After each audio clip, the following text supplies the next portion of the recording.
যাচ্ছে। আমরা গতকাল লক্ষ্য করেছি মাগুরাতে একটি 7 বছরের শিশু সন্তানকে ধর্ষণ করা হয়েছে।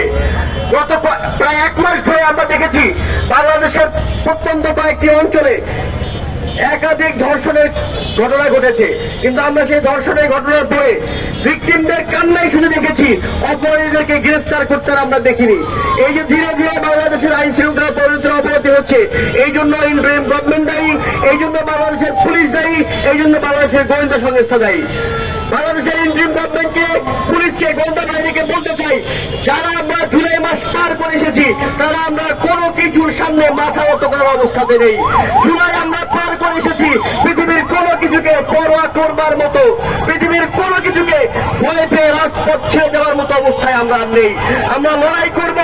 জুলাই আমরা নেমেছিলাম, 5 আগস্ট আমরা নেমেছিলাম নিজেদের জীবন দিব বলে। সেই জীবন যতক্ষণ বেঁচে থাকবে ততক্ষণ পর্যন্ত 5 আগস্টের আকাঙ্ক্ষা চেতনা নিয়ে আমরা বেঁচে থাকবো ইনশাল্লাহ। আমরা জানি বাংলাদেশ ধর্মীয় সম্প্রীতি দেশ।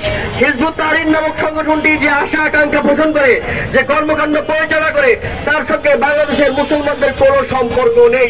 আমি আবারও বলছি, হিজবুত তাহরিরের সঙ্গে বাংলাদেশের মুসলমানদের, বাংলাদেশের আলেম সমাজের এবং সর্বোপরি ইসলামের কোনো সম্পর্ক নেই।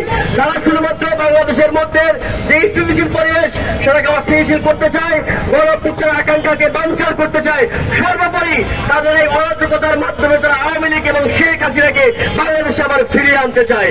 আমরা আজকে রাজু ভাস্কর্য থেকে 1.5 ঘন্টা ঘোষণা করছি, আমাদের শরীরে 1 বিন্দু রক্ত ফোটা থাকা পর্যন্ত আওয়ামী লীগকে সুবিধা দেয়, শেখ হাসিনাকে সুবিধা দেয়, এরকম কোন কার্যকলাপ সফল হতে দিব না ইনশাআল্লাহ।